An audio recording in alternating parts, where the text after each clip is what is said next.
എന്റെ പ്രിയപ്പെട്ട ചെറുപ്പക്കാരെ ആലോചിക്കണേ, എന്റെ പ്രിയപ്പെട്ട പെങ്ങളെ നീ ആലോചിക്കണേ. ഇപ്പൊ നോക്കുമ്പോ അൽഹംദുലില്ലാഹ് നല്ല ആരോഗ്യമുണ്ട്, നല്ല മസിൽ പവർ ഉണ്ട്, നല്ല മസിൽ പവർ ഉണ്ട്. ആരെയും വെല്ലുവിളിക്കാനുള്ള കരുത്തുണ്ട്, ആരോടും കയർത്ത് സംസാരിക്കാനുള്ള ആവേശമുണ്ട്. ഏത് പാതിരാ സമയത്ത് എവിടെയും ഇറങ്ങിത്തിരിക്കാനുള്ള ധൈര്യവും സ്ഥൈര്യവും ഉണ്ട്. ഒന്നാലോചിക്കണേ ചെറുപ്പക്കാരാ, അള്ളാഹുവിന്റെ പരിശുദ്ധമായ പള്ളിയിൽ നിന്നുള്ള വിളിയാളം കേൾക്കുമ്പോൾ അസ്വലാത്തു ഖൈറും മിനൻ നൗം, അസ്വലാത്തു ഖൈറും മിനൻ നൗം. ഉറക്കത്തെക്കാൾ ഉത്തമം നിസ്കാരമാണെന്നുള്ള വിളിയാളം കേൾക്കുമ്പോൾ അതിന് ഉത്തരം കൊടുക്കാൻ മടിയുള്ള ചെറുപ്പക്കാരാ, അതിനുത്തരം കൊടുക്കാൻ മടിയുള്ള പെങ്ങളെ ഒന്നാലോചിച്ചോ, ഒന്നാലോചിച്ചോ ചെറുപ്പക്കാരാ. ആ നിസ്കാരത്തിന് വേണ്ടി നീ തയ്യാറെടുപ്പ് നടത്താതെ നീ പോകുന്നത് എങ്ങോട്ടാ? നീ ജിംനേഷ്യത്തിലേക്ക് പോവുകയാ ചെറുപ്പക്കാരാ. നിനക്കവിടെ തണുപ്പ് പ്രശ്നമല്ല, നിനക്കവിടെ സമയം പ്രശ്നമല്ല, നിനക്കവിടെ ഉറക്കം പ്രശ്നമല്ല. എന്താണ് കാരണമെന്നറിയുവോ? അവന്റെ ബാഹ്യ ശരീരത്തെ മാത്രമാ അവന്റെ ശ്രദ്ധ. അവൻ ജിംനേഷ്യത്തിലേക്ക് പോയിട്ട് അതാ ടെമ്പിൾസുകൾ, എത്രയോ വെയിറ്റുള്ള ടെമ്പിൾസുകൾ, അതെടുത്ത് പൊക്കാൻ ഒരു മടി അവനില്ല. എത്ര വലിയ പുഷപ്പ് ചെയ്യാനും അവനൊരു പ്രശ്നവും ഇല്ല. എന്തെല്ലാം രൂപത്തിലുള്ള പുള്ളപ്പുകൾ ചെയ്യാനും അവനൊരു മടിയില്ല. ഏതൊക്കെ രൂപത്തിലുള്ള എക്സർസൈസ് ചെയ്യാനും അവനൊരു മടിയില്ല. അവനെടുത്താൽ പൊങ്ങാത്ത വെയിറ്റ് വരുമ്പോൾ മറ്റുള്ള ആളുകളുടെ സഹായത്തോടുകൂടി വളരെ പ്രയാസപ്പെട്ട് വെയിറ്റ് വെക്കാനോ അവനൊരു മടിയില്ല.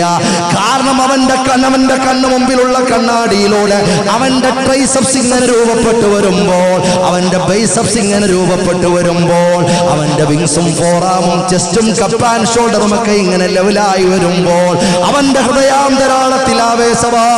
കാരണം ഇത്രയും നല്ല ബോഡി, ഫിറ്റായ ബോഡി, ആ ബോഡിയിൽ ഞാൻ ടൈറ്റ് ഫിറ്റ് ഉള്ളതായ ഒരു ബനിയനും ഇട്ടുകൊണ്ട്, ഒരു ടീഷർട്ടും ഇട്ടുകൊണ്ട്, എന്റെ അതാ 220 ഓൾട്രേഷൻ ചെയ്ത ബൈക്കിലോ ഞാൻ ഇങ്ങനെ ഒന്ന് പോയി കിടന്നാൽ, എന്റെ രണ്ട് കൈയൊന്ന് വിരിച്ചു വെച്ച് കിടന്നാൽ, എന്നെ നോക്കാത്ത ആരാ, എന്നെ ശ്രദ്ധിക്കാത്ത പെണ്ണേതാ?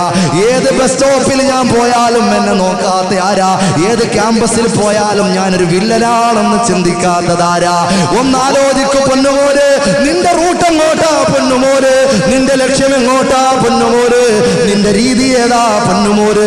നീ സ്വീകരിക്കുന്ന മാതൃക ആരുടേതാ പൊന്നുമോര്?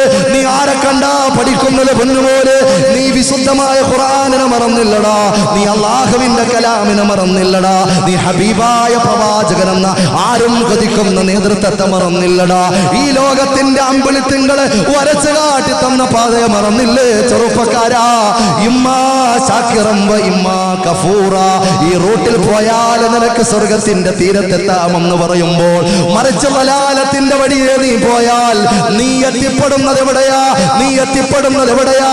നീ നരകാഗ്നിയിലാ എത്തിപ്പെടുന്നതെന്ന് അല്ലാഹുവിന്റെ ഖുർആൻ പറയുമ്പോൾ, ഉലൈകല്ലദീന ഇശ്തറൗ വലാലത ബിൽ ഹുദാ ഫമാ റബിഹത് തിജാറതുഹും വമാ കാനൂ മുഹ്തദീൻ.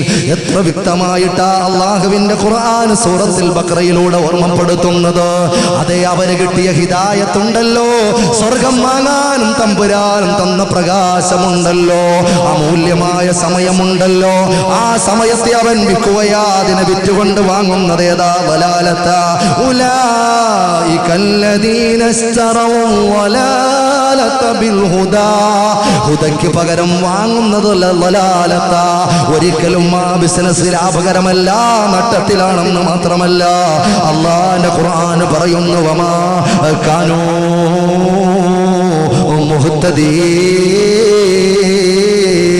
അവർക്കൊരിക്കലും സന്മാർഗം കിട്ടൂല, അവനൊരിക്കലും ഹിദായത്തിന്റെ പ്രകാശം അവന് ലഭിക്കൂല. അതുകൊണ്ട് ആലോചിച്ചോ, ഉണർന്ന് ചിന്തിച്ചോ ചെറുപ്പക്കാരാ.